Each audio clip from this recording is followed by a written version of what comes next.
My name is Julius, 34 years old, and I worked 7 years to afford my downtown Chicago condo. I still remember the pride when I signed those mortgage papers. That's why I stood frozen in shock when my sister Madison declared, "This condo is a family place now. We're moving in. You can find somewhere else." The baby in her arms gurgled while my parents nodded in agreement behind her. I never imagined my own family would try to take what I'd worked so hard for. Before I tell you how my sister went from demanding my home to being handcuffed in my living room, drop a comment letting me know where you're watching from, and hit that subscribe button if you've ever had to stand up to family. Growing up in a middle-class neighborhood in Chicago shaped much of who I am today. Our family home was modest but comfortable, a 3-bedroom ranch-style house with a small backyard, where I spent countless summer afternoons coding on my laptop while my younger sister Madison played with neighborhood friends. My parents Harold and Eleanor were decent people, with one significant blind spot: Madison could do no wrong in their eyes. From early childhood the pattern was established. When Madison broke my science fair project the night before judging, my parents told me I shouldn't have left it where she could reach it. When she borrowed and lost my first laptop in high school, they suggested I should be more generous with my things. The double standard was clear but never acknowledged. Madison received endless second chances, while I was expected to be responsible, understanding, and ultimately the one who sacrificed. Despite this family dynamic, I maintained focus on building my future. Computers fascinated me from the moment my uncle gave me an old desktop when I was 11.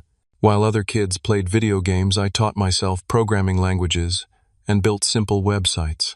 By high school, I was the go-to tech support for family and neighbors, earning small amounts, fixing computers, and creating basic websites for local businesses. College wasn't handed to me.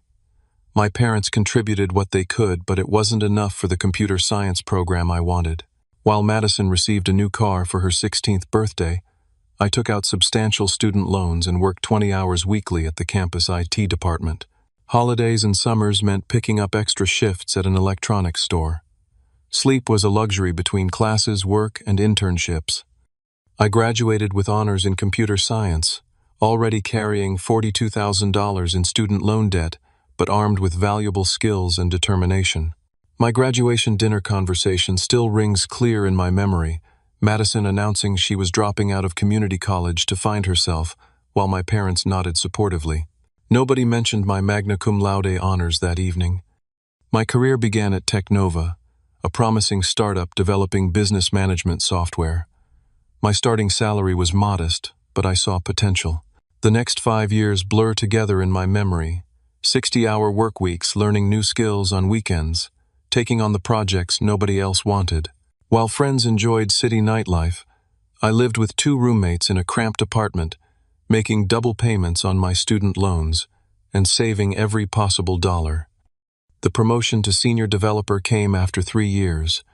By year 5, I was leading my own team, all while living below my means, driving an 8-year-old sedan and saying no to vacations and expensive purchases. My single focus: saving enough for a down payment on my own place. The day I found my condo remains one of my proudest moments. Located in a revitalized neighborhood near downtown, the 2-bedroom unit was in an older building with character-exposed brick walls, hardwood floors, and large windows overlooking a small community garden. At 900 square feet, it wasn't enormous, but the space was mine. The 2nd bedroom became my home office, essential for late-night coding sessions and weekend projects. The mortgage approval process was stressful but ultimately successful. The closing day, signing hundreds of pages of documents, receiving the keys, standing alone in my empty living room afterward, felt surreal. 7 years of sacrifices had culminated in this moment. I spent the next several months slowly furnishing the place, doing much of the minor renovation work myself.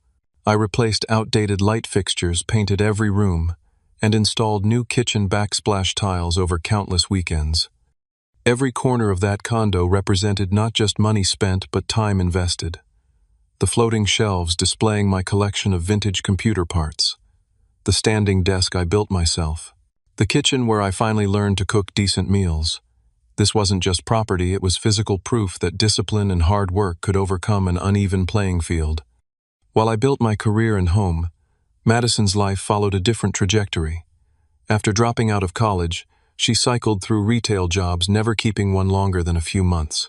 Her relationship history was similarly unstable. A new boyfriend every year or so, each one briefly, the one before dramatic breakups. Our parents remained her safety net through it all. When Madison couldn't make rent, they covered it. When she totaled her car driving after drinking too much at a party, they helped her get another. When one boyfriend left her with unpaid utility bills, our parents handled it without question. The pattern was well established.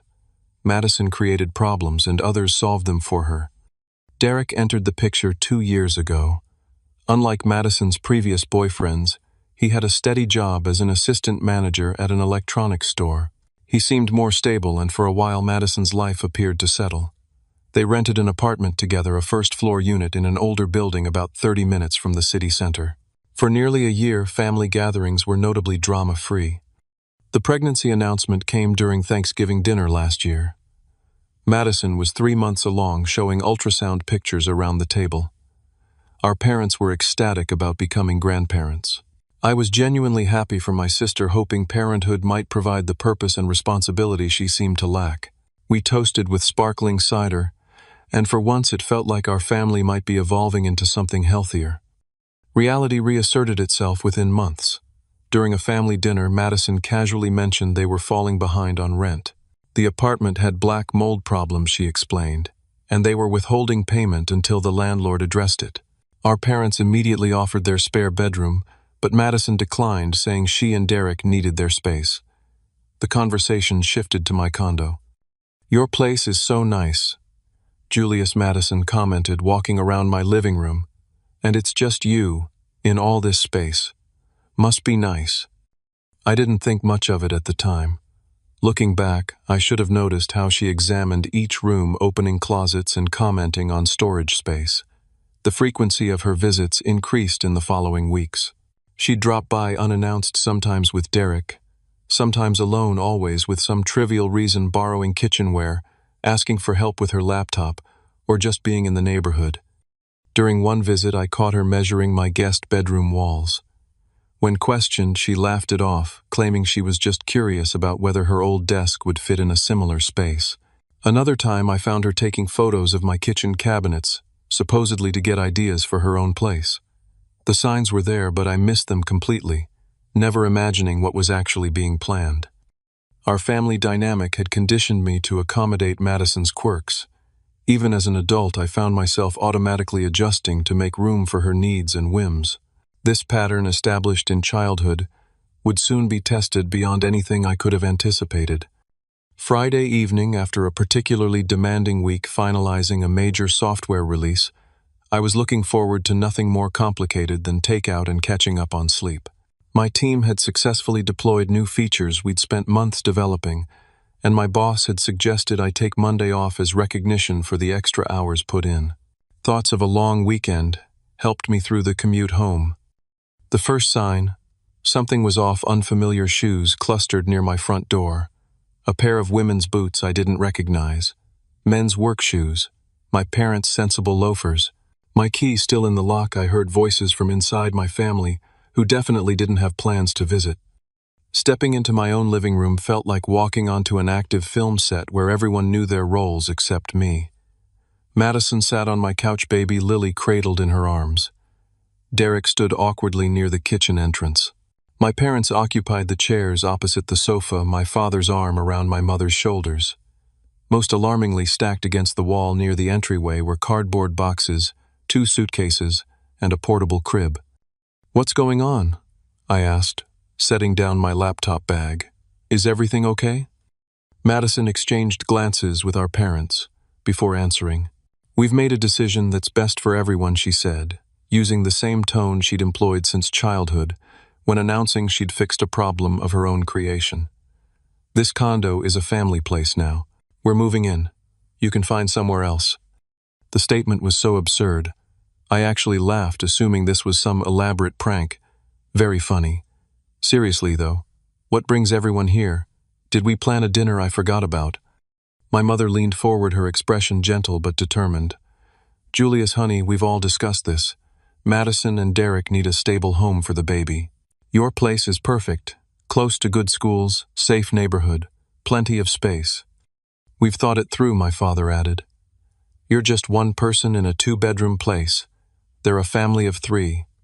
The reality of the situation slowly crystallized. This wasn't a joke. They were serious. Let me get this straight, I said slowly. You're saying Madison and Derek are moving into my condo. The condo I bought. The condo I pay the mortgage on every month.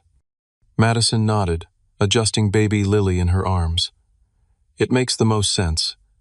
You can stay in the guest room temporarily until you find your own place. We need the master bedroom for us and the nursery for Lily. The audacity left me speechless. Derek at least had the decency to look uncomfortable, studying the floor and shifting his weight between feet. My parents watched expectantly, as though waiting for me to acknowledge the obvious wisdom of this plan. That's not happening, I finally managed. This is my home. I bought it. I renovated it. I pay for it. You can't just decide to take it. Madison's expression hardened. Don't be selfish, Julius. We're talking about your niece's future. Family helps family. You always have to make everything difficult. Difficult. The word struck like a match on dry kindling. How is wanting to keep my own property being difficult? Now, my father interjected. Let's stay calm. We know this is a big change, but sometimes we make sacrifices for family. Your mother and I have discussed it, and we think this arrangement makes sense. You make good money. You can afford to rent something else. The betrayal cut deep. Not just Madison, I'd expected self-centered behavior from her, but my parents. They had helped me review mortgage documents years ago. They'd brought housewarming gifts. They knew what this place meant to me. Yet here they were calmly explaining why I should surrender it. This isn't happening, I repeated more firmly. Madison, Derek, I'm sorry if you're having housing issues, but taking my home isn't the solution. We've already given notice at our apartment. Derek spoke for the first time, still not making eye contact. The landlords rented it to someone else starting next week. The calculated nature of their plan became clear. They'd created a situation where refusing meant leaving them homeless, maximizing pressure on me to comply. Classic Madison tactics now, with my parents' full support. That's not my problem, I said, surprising myself with my firmness. You made that decision without consulting me. I never agreed to this. Julius. My mother sounded shocked. We raised you better than this. Your sister needs help. I'm happy to help her find an apartment, co-sign a lease, even loan some money for deposits. But I'm not giving up my home. Madison's eyes filled with tears, the manipulation tactic she'd perfected since childhood. I've already told everyone we're moving to a better place. What am I supposed to tell them now? That my brother cares more about his precious condo than his own family. Tell them whatever you want, I replied, feeling a strange new strength. But you need to take your things and leave. Now. We're not going anywhere. Madison snapped, the tears vanishing instantly. Mom and Dad agree this is best. 3 against 1, Julius. You're outvoted. This isn't a democracy. It's my property. You have 30 minutes to get your boxes and leave, or I'm calling the police. The threat of police involvement shattered the assumption that I would eventually cave. Madison's expression cycled rapidly from disbelief to anger. My father stood up, his face flushed. You would call the police on your own sister, on your own parents. If you refuse to leave my home after being told to yes. My mother began crying quietly. Baby Lily, sensing the tension, started fussing in Madison's arms. Derek looked increasingly like he wanted the floor to swallow him whole. You have 28 minutes now, I added, checking my watch. I suggest you start packing. Instead of complying, Madison stood up, handed the baby to our mother, and began moving more boxes from the hallway into my living room. Derek hesitated, then reluctantly helped her. My father joined them after a moment, forming a human chain to bring in more of their possessions. I positioned myself in the doorway. Stop bringing things in. Start taking them out. Move. Julius. Madison ordered, attempting to push past me with another box. When I didn't budge, she shoved harder, her elbow connecting with my ribs. The physical contact shocked me. We hadn't pushed or hit each other since we were children. This single action clarified everything. My sister was willing to physically force her way into my home if necessary. I stood my ground, blocking the doorway while Madison's face contorted with rage. We had reached a breaking point, and there would be no going back from what happened next. Taking a deep breath, I stepped away from the doorway, creating space between myself and Madison. Escalating to physical confrontation wouldn't help anyone. "Let's talk about this rationally," I suggested, modulating my voice to remain calm. "Madison, Derek, I understand you're in a difficult situation with your apartment. But this," I gestured to the boxes and suitcases, "isn't the solution. This isn't how adults handle housing issues." "Don't patronize me," Madison snapped. "Not everyone had your advantages. Some of us have real responsibilities now." She pointed at the baby in our mother's arms. "What advantages?" The question escaped before I could stop it. "I worked for everything I have. I put myself through school. I saved for years for this place. Nothing was handed to me." My father stepped forward. "We helped you with your college applications, Julius. We supported you emotionally through school. Don't act like you did everything alone." The comparison was so absurd I nearly laughed. "Yes, you helped with applications. And you've covered Madison's rent, paid off her debts, bought her cars, and bailed her out of every consequence of her decisions for 28 years. That's what family does," my mother interjected, bouncing Lily gently. "And now your sister needs you. She has a baby to think about." "Having a baby doesn't entitle her to my property," I countered. "There are programs for new parents' housing assistance." "Those are for poor people," Madison interrupted. "We're not applying for welfare when you have all this space you don't even use." I turned to Derek, hoping to find some rationality. "You've been quiet. Do you really think this plan makes sense, moving into someone's home against their will?" Derek shifted uncomfortably.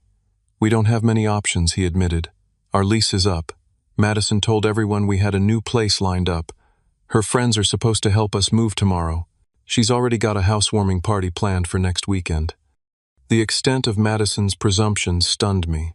She hadn't just made a spontaneous decision, she'd planned this takeover methodically, assuming my compliance was guaranteed. "So you created a situation with no backup plan, assuming I'd just surrender my home?" I asked. "We knew you'd be difficult initially," my father said, "but we thought once you understood the situation, you'd be reasonable. Family comes first, Julius." "Family respects boundaries," I countered. "Family doesn't steal property. It's not stealing if it stays in the family." Madison argued the logic so twisted I couldn't immediately formulate a response. "That's not how property law works," I finally managed. "Oh, here comes the lecture." Madison rolled her eyes dramatically. "Always the know-it-all. This isn't about your precious legal technicalities. This is about doing what's right for your niece." The manipulation was so transparent, using baby Lily as an emotional shield against any resistance. I'd seen Madison employ this tactic all her life, but never so brazenly. What's right for Lily is having parents who solve problems responsibly, not by trying to displace her uncle from his legitimate home. My mother's expression hardened. "You've always been selfish, Julius. Even as a child, you never wanted to share." The unfairness of this characterization burned. I'd spent my entire childhood sharing, or more accurately surrendering, my possessions, my parents' attention, and my boundaries to Madison's wants. "I need to check something," I said, abruptly turning toward my home office. The conversation was going nowhere, and I needed a moment to think. Entering my office, I immediately noticed what was wrong. My laptop, not my work computer but my personal MacBook, was missing from the desk.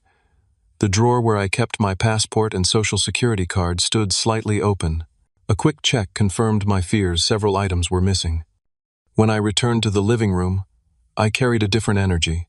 "Where are my things?" "What things?" Madison asked too innocently. "My laptop, my passport, the cash box from my desk drawer." A flicker of guilt crossed Derek's face, but Madison maintained her innocent expression. "We needed to reorganize to make space for our stuff. I put some of your things in boxes." "Show me where." After a moment's hesitation, Madison pointed to a stack of boxes near the kitchen. I opened the top one and found my laptop buried beneath some baby clothes. The second box contained my passport cash box and several other valuables from around the condo. You were packing up my things without permission. It wasn't a question. You have so much stuff, Madison replied defensively. We'll need space for the baby's things. We were helping you sort out what you'd need to take with you. The calculated nature of their actions left me cold. You were going through my personal belongings, packing up my valuables, all while I wasn't home. That's not helping. That's theft. Don't be dramatic, my father sighed. Nobody's stealing anything. Really, I picked up my cash box, opening it to reveal only half the emergency cash I normally kept there. Where's the rest of my money? Madison flushed. We needed to pick up some things for the baby. You're making good money. You won't miss it. We'll pay you back eventually. The casual admission of taking my money without permission broke something in me. I'd been willing to discuss, to reason, to find alternative solutions. But this crossed a line that couldn't be uncrossed. You have 15 minutes to get out, I stated flatly. Take your boxes, your suitcases, and leave. All of you. We need this place more than you do, Madison insisted, her voice rising. You're being completely unreasonable. Unreasonable is thinking you can take someone's home. Unreasonable is stealing their money. Unreasonable is expecting me to just accept all of this. Madison's eyes narrowed dangerously. If you don't cooperate, things might get damaged in the move, she threatened, gesturing toward my collection of vintage computer components displayed on floating shelves. Accidents happen. The threat hung in the air. My mother gasped softly, but neither she nor my father reprimanded Madison for the implicit threat to destroy my property. Their silence was another betrayal. Did you just threaten to damage my things if I don't let you take my home? I asked, wanting the threat clearly stated. Instead of answering, Madison strode to the shelf and deliberately swept her arm across it. Several rare computer parts, some irreplaceable items I'd collected over years, crashed to the floor. A vintage mechanical keyboard, shattered keycaps, scattering across hardwood. Oops, she said flatly. Accident.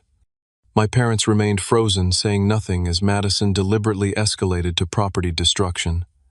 Even Derek looked shocked at the turn of events. In that moment, I made a decision. Without speaking, I pulled out my phone and began recording video documenting the scattered components, the boxes of my possessions they'd packed, and Madison standing defiantly amid the destruction. What are you doing? She demanded. Getting evidence, I replied, continuing to record. You now have 10 minutes to leave, or I'm calling the police and showing them this video of you destroying my property and attempting to take over my home. You wouldn't dare, my father finally spoke, his voice uncertain. I looked him directly in the eyes. Try me. For the first time, doubt crept into my family's expressions. The realization dawned slowly across their faces. I was not going to back down. Not this time. The atmosphere in the condo shifted as my family processed my ultimatum. Madison's expression oscillated between disbelief and fury. She had never encountered firm resistance from me before. Our parents exchanged worried glances. Derek stared at the floor, clearly wishing to be anywhere else. Only baby Lily seemed oblivious to the tension, having fallen asleep in my mother's arms. You would really call the police on your own sister? Madison's voice trembled, genuine shock, mixed with growing anger. On the mother of your niece. You've left me no choice, I replied. Still recording. Breaking into my home while I was at work. Going through my belongings. Taking my money without permission. Destroying my property. What would you call that if someone did it to you? This is different. We're family. Family doesn't steal from family, I countered. Family respects boundaries. Madison's face contorted with rage. You and your precious boundaries. You've always been this way, cold, distant, selfish, all about your stupid computer stuff and your career. Meanwhile, I'm trying to create an actual family to give mom and dad grandchildren, to make something meaningful. Her words revealed the undercurrent that had always defined our relationship. Her perception that her life choices were somehow more valid, more meaningful than mine. That my work, my independence, my achievements counted less than her traditional path. Creating a family doesn't give you the right to take what isn't yours, I said quietly. We need this place, Madison screamed, her composure shattering completely. Your job pays 3 times what Derek makes. You can afford another place. Why can't you just help us for once in your life?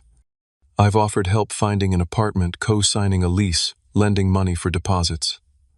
What I won't do is surrender my home because you decided you deserve it more than I do. You've never helped me with anything. It's always been about you, your education, your career, your precious condo. The revisionist history was breathtaking. I'd covered her portion of family birthday gifts throughout our adolescence. I'd loaned her money countless times, rarely seeing repayment. I'd helped her move between apartments 4 times in the past decade. Yet in her mind, I'd given nothing. My mother finally spoke up. "Julius, please, can't we discuss this without involving authorities? We're talking about your sister's welfare, your niece's future." We passed the discussion phase when Madison started destroying my property. I replied, gesturing toward the scattered computer components. "And when I discovered you'd been going through my belongings while I wasn't home." "Don't be so dramatic about a few old computer parts my father dismissed. They can be replaced." His casual dismissal of my collection items, I'd spent years tracking down some irreplaceable, underscored how little they valued what mattered to me. 7 minutes, I said, checking my watch. "Either you start removing your things or I make the call." Madison glanced at our parents, clearly expecting them to intervene to say something that would magically resolve the situation in her favor. When they remained silent, the reality of her position seemed to dawn on her. Her eyes darted around the room, landing on my entertainment center.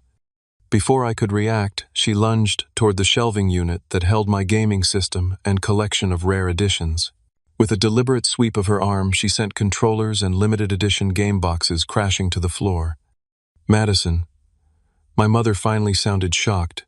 "Stop that right now." Too late. Madison had moved beyond reason into the destructive tantrum mode I'd seen throughout our childhood when she didn't get her way. She grabbed a framed photo from the wall, a signed picture from a technology conference where I'd met my professional hero, and smashed it against the edge of the coffee table. Glass shattered across the hardwood floor. "If I can't have this place, I'll make sure you remember what happens when you cross me," she spat.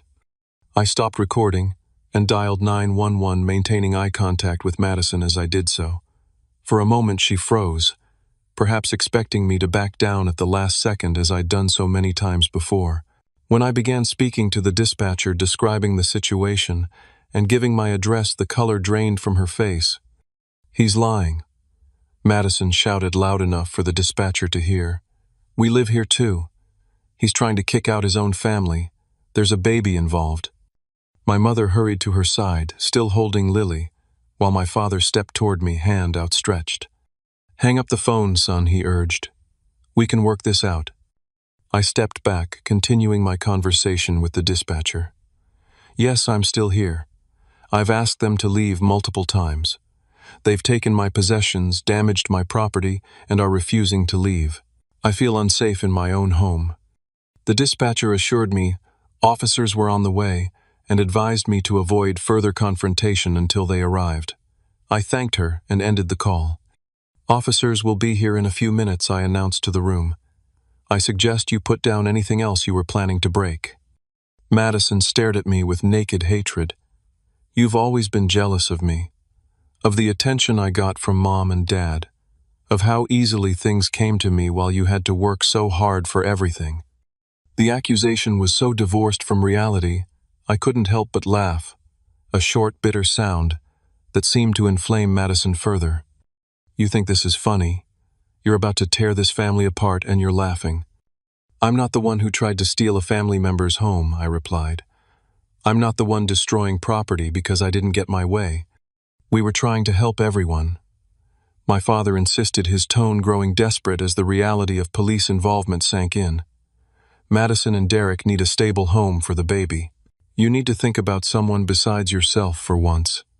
The familiar accusation that establishing boundaries constituted selfishness had lost its power to wound me. For the first time, I saw clearly how my family had consistently framed my independence as a character flaw, my success as something to be harvested rather than respected.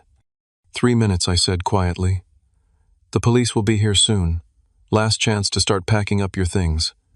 Instead of complying, Madison made another lunge toward my belongings, this time targeting my laptop, which I'd retrieved from their boxes. Derek finally intervened, catching her arm. "Stop," he said firmly. "This isn't helping. We need to think about Lily." Madison wrenched her arm free. "I am thinking about Lily. I'm trying to secure her future, a stable home in a good neighborhood, not some moldy apartment we can barely afford." "Not like this," Derek shook his head. "Not by taking someone else's place, not by destroying things." It was the first time I'd seen Derek directly contradict Madison. She stared at him, betrayal written across her features. Before she could respond, the doorbell rang. Through the peephole, I could see 2 police officers waiting in the hallway. The moment of truth had arrived. I opened the door, stepping aside to let the officers enter. Whatever happened next would permanently alter my family dynamics, but there was no going back now. 2 officers entered my condo, a tall, broad-shouldered man with graying hair at his temples, who introduced himself as Officer Reynolds, and a younger woman with a serious expression identified as Officer Martinez. They surveyed the scene quickly, the scattered boxes, broken items on the floor, my visibly upset family, and the baby now fussing in my mother's arms. "We received a call about a disturbance," Officer Reynolds stated. "Can someone explain what's happening here?" Everyone started speaking simultaneously, Madison's voice rising above the others, insisting they were just moving into the family home when I freaked out for no reason. Officer Martinez held up her hand. "One at a time, please." "Sir, since you made the call, why don't you start?" She nodded toward me. I explained the situation as clearly and calmly as possible. "This is my condo. I purchased it 3 years ago, and I'm the sole owner on the mortgage and deed. I came home from work today to find my sister, her boyfriend, their baby, and my parents here with boxes and suitcases. They informed me they were moving in and expected me to move out. When I refused, the situation escalated to property damage and threats." "That's not what happened," Madison interrupted. "We discussed this as a family. Julius agreed we could move in since we have a baby and need more space. Now he's changing his mind and trying to make us homeless." Officer Reynolds turned to Madison. "Ma'am, please wait your turn. We'll get your statement next." His firm but professional tone seemed to surprise my sister, who wasn't accustomed to being denied immediate attention. "Do you have documentation showing you're the property owner?" Officer Martinez asked me. "Yes, I can show you the mortgage statements and deed." I retrieved the documents from my home office filing cabinet, thankful I kept important papers organized. While the officers reviewed my documentation, Madison continued trying to control the narrative, her voice growing increasingly desperate. "We have nowhere else to go. Our lease is up. He's trying to put his own niece on the street." Officer Martinez addressed Madison next. "Ma'am, do you have any documentation showing you have a right to be in this residence? A lease agreement with your brother, perhaps? Any written agreement about moving in?" "We don't need paperwork. We're family," my father interjected. "Julius knows his sister needs help with the baby." Officer Reynolds shook his head slightly. "Family or not, you need legal permission to occupy someone's residence. Without documentation or the owner's consent, you don't have a right to be here if he asks you to leave." The simple matter-of-fact statement seemed to land like a physical blow. My parents exchanged worried glances, while Madison's expression hardened. "I want to press charges," I stated clearly. "They've damaged my property and taken money and belongings without permission. I have video evidence." I showed the officers the recording on my phone, including Madison's deliberate destruction of my computer collection and entertainment system. Officer Martinez suggested we separate to provide individual statements. She took Madison and my mother to the kitchen area, while Officer Reynolds spoke with me, my father, and Derek in the living room. This division prevented Madison from interrupting or manipulating others' accounts. Derek surprised me by being honest. When Officer Reynolds asked if they had permission to move in, he admitted quietly, "No." Madison said Julius wouldn't mind once we were already here with our stuff. I was uncomfortable with the plan, but he trailed off, glancing at my father. "You went along with it anyway." Officer Reynolds finished for him. "And did you participate in removing the homeowner's possessions or taking his money?" Derek shook his head. "I helped move our boxes in, but I didn't touch his stuff." I didn't know about the money until he mentioned it. My father maintained the family narrative that I was selfish for not helping my sister, that family should share resources, that I had more than I needed. When pressed about whether I had ever explicitly agreed to them moving in, he eventually admitted, not in so many words, but we thought he'd understand once we explained. From the kitchen, I could hear Madison's voice rising again. Officer Martinez's responses remained measured but firm.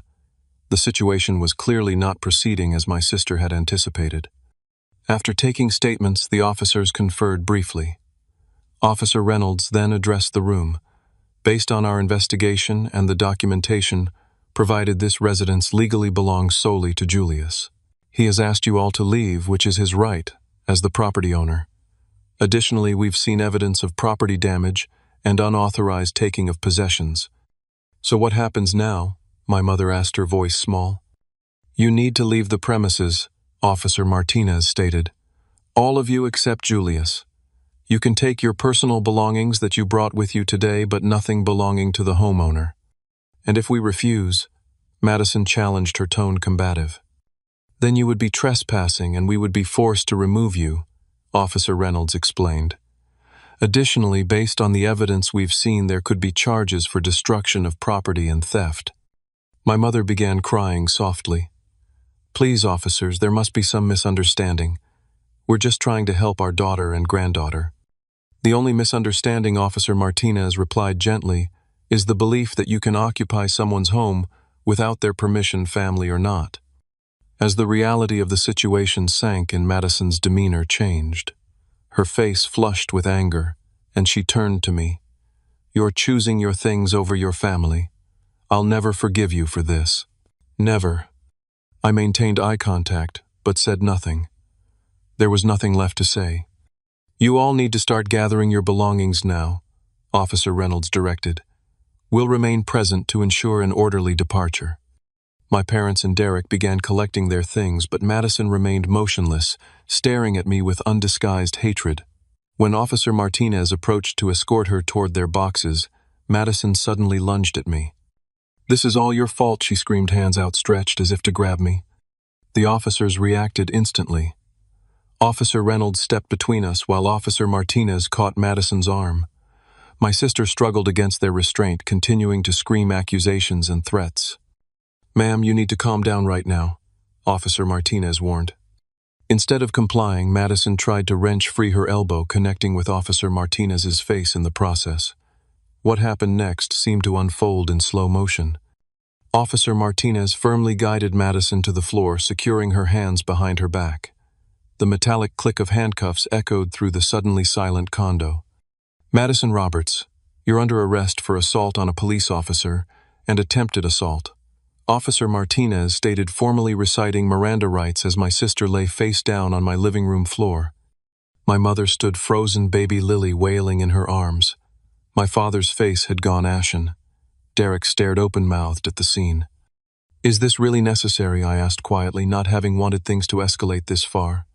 I'm afraid so, Officer Reynolds replied. Assaulting an officer is a serious offense, and given her aggressive behavior, we have to take appropriate action. As Officer Martinez helped Madison to her feet, the reality of the situation seemed to finally penetrate my sister's anger. Tears streamed down her face, no longer the calculated manipulation of earlier but genuine distress. My baby, she sobbed, looking at Lily in our mother's arms. What about my baby? The child can remain with family members, Officer Reynolds explained. Or if that's not possible, we can contact Child Protective Services. No, Derek stepped forward. Her grandparents and I will take care of her. He moved to my mother's side, gently touching Lily's head. As Officer Martinez led Madison toward the door, my sister looked back once. The mixture of rage, fear, and betrayal in her expression would haunt me for months to come. Despite everything, she was still my sister, and seeing her in handcuffs brought no satisfaction. The apartment fell silent after Madison was escorted out. Officer Reynolds remained to oversee the removal of their belongings while my parents and Derek wordlessly packed boxes into their vehicles. Nobody made eye contact with me. The family I'd known my entire life had become strangers in the span of a few hours. When the last box had been removed, my mother paused at the doorway, Lily sleeping against her shoulder. "I hope you're satisfied," she whispered, her voice breaking. Then she was gone, leaving me alone in my defended but devastated home. After my family left, I stood in the middle of my living room surveying the damage. Broken computer parts littered the floor. Shattered glass from picture frames crunched under my feet. The silence was deafening after hours of confrontation. I should have felt victorious. I had successfully defended my home, but instead emptiness washed over me. I spent that weekend cleaning up the physical mess, while my mind struggled to process the emotional one. Sweeping up glass shards and carefully salvaging what I could of my vintage computer collection became a form of meditation. Some pieces were irreparably damaged, including a rare mechanical keyboard from the 1980s I'd spent years tracking down. Each broken item represented not just a material loss, but another fracture in my family relationship. Madison spent one night in county jail before my parents posted bail. The charges against her were serious assault on a police officer, attempted assault, destruction of property, and attempted burglary. The criminal justice system, unlike our family dynamic, didn't bend to accommodate her expectations. 3 days after the incident, my father called. His voice sounded older, strained. "We need to talk about your sister's legal situation," he began. "No greeting, no asking how I was doing. The prosecutor is willing to offer a plea deal, but they need you to agree not to pursue the property damage and theft charges." "I see," I replied, unsurprised that even now the focus remained on protecting Madison from consequences. "And what does Madison have to say about all this?" "She's upset, Julius. She's a new mother facing criminal charges. What do you think she has to say? Has she expressed any remorse for what happened? Any acknowledgement that trying to take over someone's home was wrong?" His silence answered my question. "I'll think about it," I finally said. "But I need to hear from Madison directly, not through intermediaries." This requirement was met with resistance. My parents argued that Madison was too emotional to speak with me, that I should simply forgive and forget for family harmony. Their familiar pattern of enabling continued despite everything that had happened. A week passed before Madison finally called. The conversation was brief and tense. "I need these charges dropped," she stated flatly. "No apology. No acknowledgement of wrongdoing." "I need to know you understand why what happened was wrong," I countered. "Fine. I should have asked permission before planning to move in. Happy now." Her grudging non-apology highlighted the fundamental disconnect. In her mind, the only mistake was procedural, not asking permission, rather than the entitlement underlying the entire plan. Despite my reservations, I ultimately agreed not to pursue the property damage and theft charges if Madison entered a diversion program that included community service and counseling. The assault on Officer Martinez was reduced to a misdemeanor with probation. My decision wasn't about forgiveness. It was about allowing everyone, including myself, to move forward. The wider family fallout was immediate and painful. News of the incident spread quickly through our extended family network. People took sides, often without knowing the full story. My maternal grandmother, who had always adored Madison, refused to speak to me at a cousin's wedding 3 months later. An uncle I'd been close to growing up suggested I should have been the bigger person and temporarily surrendered my home to help my sister. Others offered quiet support. My father's brother, who had witnessed Madison's preferential treatment throughout our childhood, took me to lunch and simply said, it was long overdue for someone to hold her accountable. A cousin who had experienced similar family dynamics sent a text that meant more than she probably realized. Boundaries aren't selfish, they're necessary. Holidays became battlegrounds of strained politeness and strategic seating arrangements. The first Thanksgiving after the incident was held at my parents' house. I debated not attending, but ultimately decided absence would only cement the narrative that I was the villain in this story. The meal was a masterclass in uncomfortable silence, broken by forced small talk about weather and sports. Madison barely acknowledged my presence, speaking to me only when absolutely necessary. My parents maintained stiff courtesy, while clearly walking on eggshells. The personal toll extended beyond family gatherings. For weeks after the incident, I experienced recurring nightmares about coming home to find strangers in my space. I installed an advanced security system with cameras and changed all my locks, including adding a deadbolt that couldn't be opened, even with a key from the outside. Rational or not, the fear of another invasion lingered. Trust became a scarce commodity in my life. Friends noticed my increased guardedness, my reluctance to let people into my home. Dating became complicated. How do you explain to someone new in your life that your family dynamic includes your sister trying to commandeer your home? When I did share the story, reactions ranged from disbelief to uncomfortable laughter as though I must be exaggerating for effect. The guilt was perhaps the most unexpected consequence. Despite knowing intellectually that I had done nothing wrong, had in fact been the victim in this situation. Internalized family patterns are difficult to break. The voice in my head that had always whispered, "Maybe you are being selfish," grew louder in vulnerable moments. I began seeing a therapist who helped me recognize this as the result of years of conditioning to prioritize Madison's needs above my own. Dr. Catherine Larson, a compassionate woman in her 50s with a direct approach, became my guide through the complex emotional aftermath. During our weekly sessions, she introduced the concept of family systems and helped me see how my role as the responsible one had been established early and reinforced throughout my life. "What you experienced wasn't just a single incident," she explained during one particularly insightful session. "It was the inevitable culmination of a lifetime of imbalanced family dynamics." Through therapy, I began to understand that my feelings of guilt weren't rational responses to my actions, but programmed reactions from years of being told that establishing boundaries was selfish. This recognition didn't immediately eliminate the feelings, but it helped me contextualize them. 6 months after the incident, Madison completed her community service requirement and remained on probation. During this time, she and Derek found a small apartment they could afford, not in the upscale neighborhood they'd coveted, but safe and clean. My parents helped with their security deposit, a contribution I had no issue with. Helping family was never the problem. The entitlement to take what wasn't offered was. Through mutual friends, I heard Madison had started a part-time job while Derek received a promotion at the electronics store. Baby Lily was reportedly thriving, growing into a cheerful, curious infant. Despite our estrangement, I set up a college fund for my niece, arranging it so contributions would continue automatically from my account without requiring direct contact with Madison or my parents. My relationship with my parents slowly entered a rebuilding phase. Initial conversations were awkward, centered around neutral topics like their garden renovations or my recent work projects. Gradually, we established a new normal, more distant than before but functional. They never directly apologized for their role in the incident, but my father once acknowledged we might not have handled things in the best way, which from him was significant. Madison proved more resistant to reconciliation. At family gatherings, she maintained cool politeness, but nothing more. When I sent Lily birthday and Christmas gifts, the only acknowledgement came from Derek, in the form of brief thank you texts.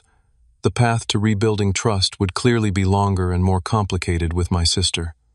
The most profound change occurred within myself.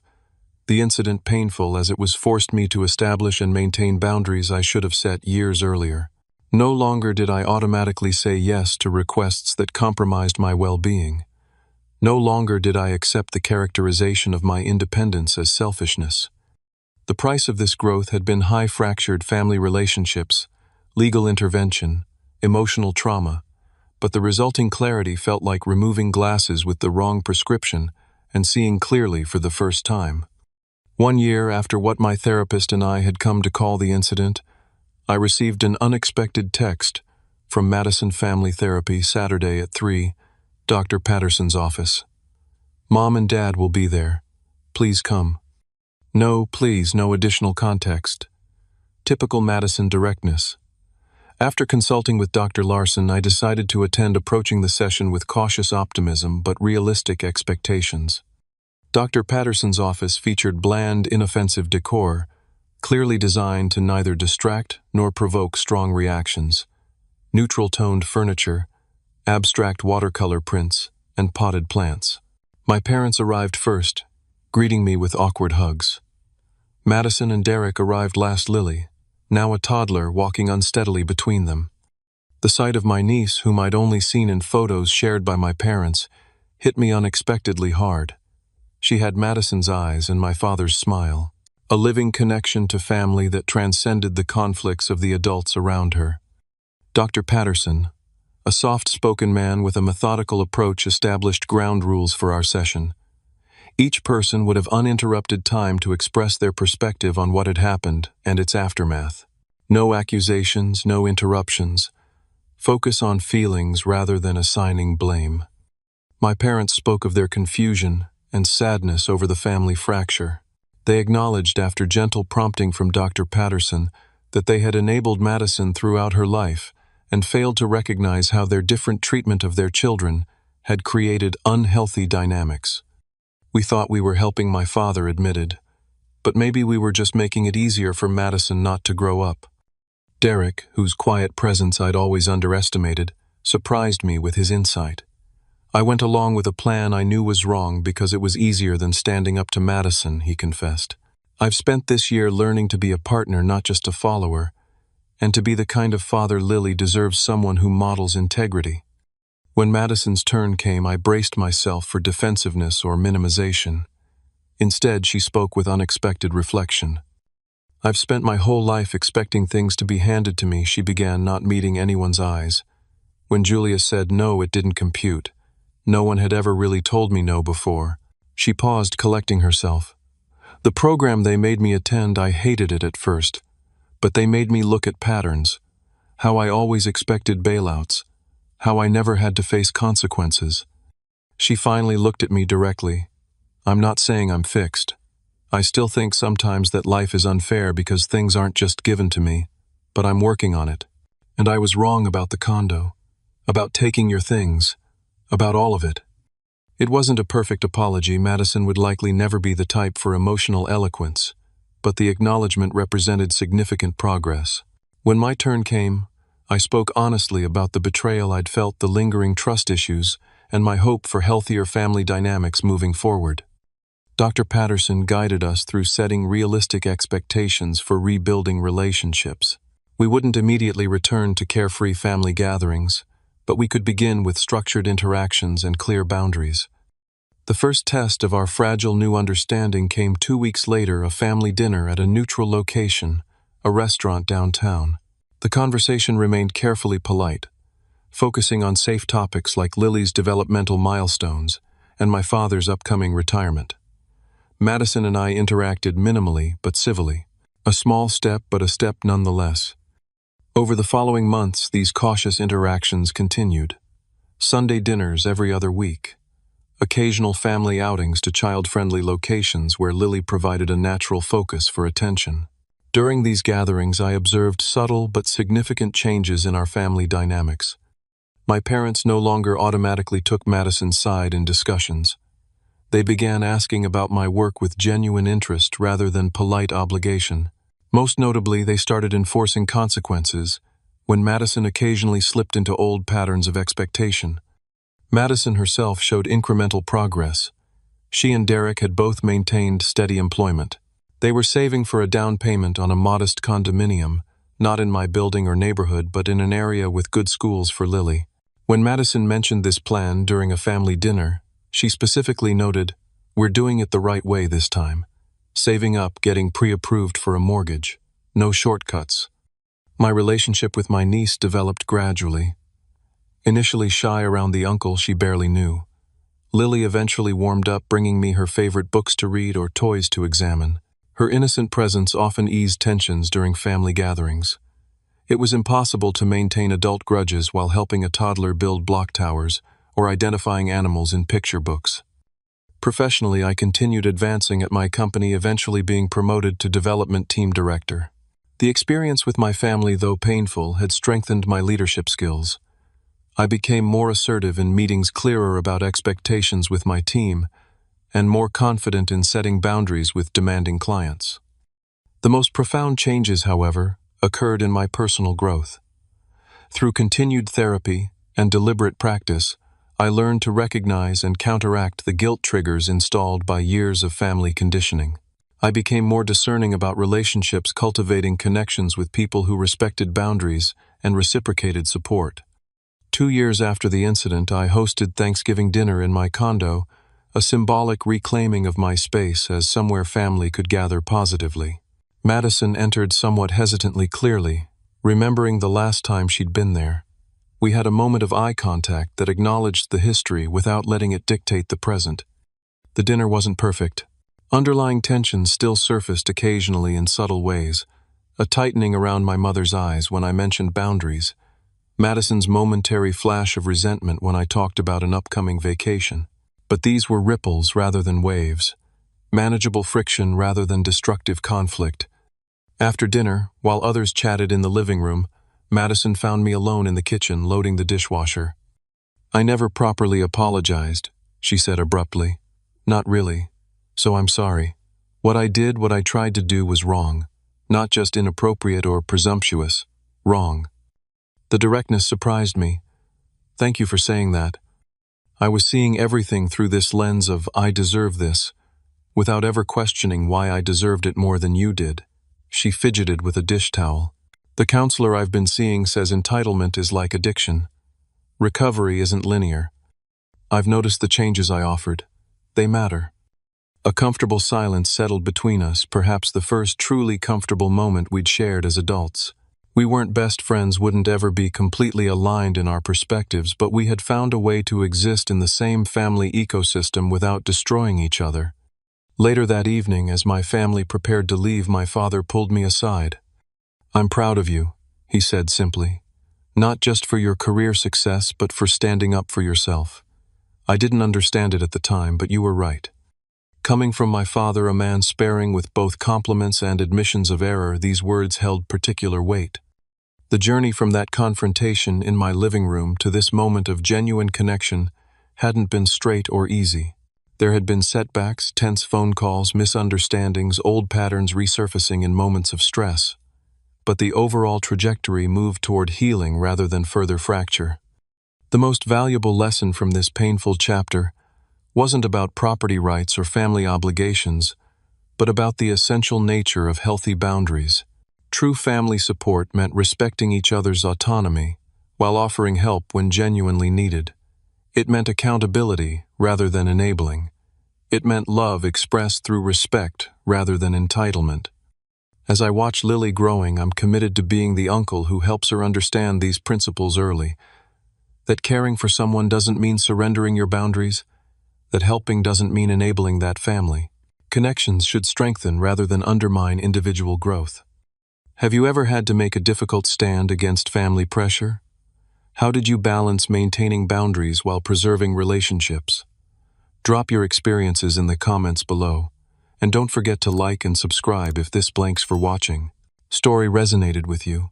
I read every comment and appreciate your support as I continue sharing these life lessons. Remember, sometimes the hardest boundaries to set are with those we love most, but they're often the most necessary for everyone's growth. Thank you for listening, and I wish you strength in your own boundary journeys.